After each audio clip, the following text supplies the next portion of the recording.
झारखंड के स्वास्थ्य मंत्री डॉक्टर इरफान अंसारी ने नेता प्रतिपक्ष बाबूलाल मरांडी पर आरोप लगाया है कि वे रिम्स-2 पर झूठी राजनीति कर रहे हैं। उन्होंने कहा है कि रिम्स-2 की परियोजना को लेकर भाजपा प्रदेश अध्यक्ष बाबूलाल मरांडी द्वारा लगाए गए झूठे आरोप झूठी राजनीति का झंडा बरदार है। बाबूलाल मरांडी आज आदिवासी हितैषी बनने की नौटंकी कर रहे हैं, जबकि असलियत यह है कि उनसे बड़ा आदिवासी विरोधी कोई नहीं है। उन्होंने कहा है कि रिम्स-2 की किसी भी आदिवासी या किसान की निजी खेती की जमीन पर नहीं बन रहा है, बल्कि यह पूरी तरह से राज्य सरकार की स्वामित्व वाली जमीन पर प्रस्तावित है।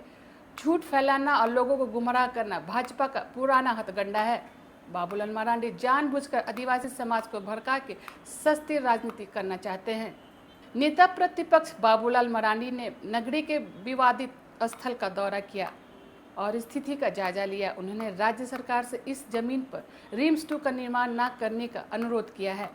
रैयतों से मुलाकात के बाद मरांडी ने कहा कि यह जमीन कृषि योग्य है और यहाँ वर्षों से खेती होती आ रही है। उन्होंने सुझाव दिए हैं कि सरकार को इसके आसपास 10 से 15 किलोमीटर के दायरे पर बंजर जमीन पर निर्माण कराना चाहिए। उन्होंने कहा कि राज्य में खाद्यान्न की कमी है, ऐसे उपजाऊ जमीन पर इस तरह से उपयोग करना उचित नहीं है। जितना आबादी है उसके अनुपात झारखंड के लोगों को खाद्यान्न की जितनी जरूरत है उतना यहाँ उत्पादन नहीं होता है। इसलिए जो उत्पादन जो भूमि है, कृषि योग्य भूमि है, सरकार को तो उसको बचानी चाहिए। लेकिन यहाँ तो दुर्भाग्य है, जो खेती की जमीन है, जो एक नंबर जमीन है, चारों तरफ देख सकते हैं आप इसमें से। अब इस जमीन पर सरकार क्या बनाना चाह रही है? रिम्स-2 बनाना चाहती है। भाई कोई भी कंस्ट्रक्शन के लिए आप बंजर भूमि खोजिए ना, इस बार रोड निकालिए 5 किलोमीटर 10 किलोमीटर के रेडियस में, चारों तरफ आपको मिल जाएगा रांची में। अब यहाँ के लोग कहाँ जाएंगे?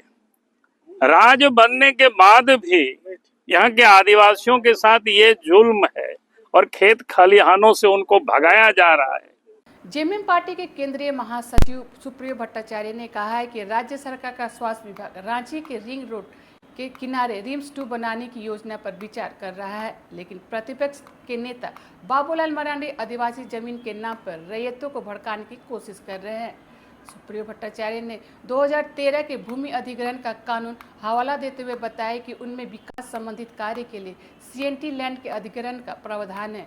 प्रतिपक्ष के नेता को सही फॉर्म पर अपनी बात को रखने की अपील की। उनका बयान का आप लोग शब्द सुने हैं,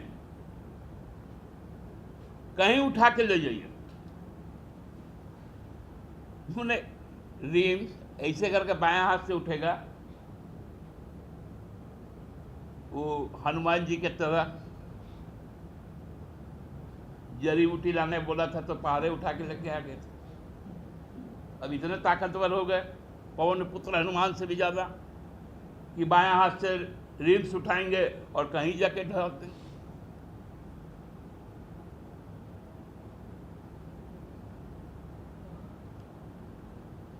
पहले माफी मांगिए आदिवासियों के साथ जो खिलवाड़ आपने किया, उनके पहचान के साथ जो खिलवाड़ किया, उनके मूल अधिकारों के साथ जो खिलवाड़ किया,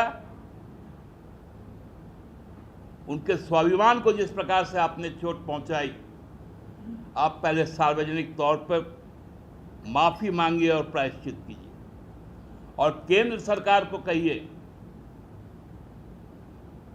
कानून सम्मत जमीन मूल रैयत को वापस करें, अन्यथा बाबूलाल जी का पोल पट्टी जनता तय कर देगी। धन्यवाद। जिस तरह से झारखंड सरकार ने कांके में रिम्स-2 के लिए भूमि अधिग्रहण तो कर ली है, अब देखना यह है कि यहाँ के रिम्स-2 कब तक बन पाता है या फिर विवादों में ही उलझ कर रह जाएगा। रांची से न्यूज फ्रेम के लिए रूपम की रिपोर्ट।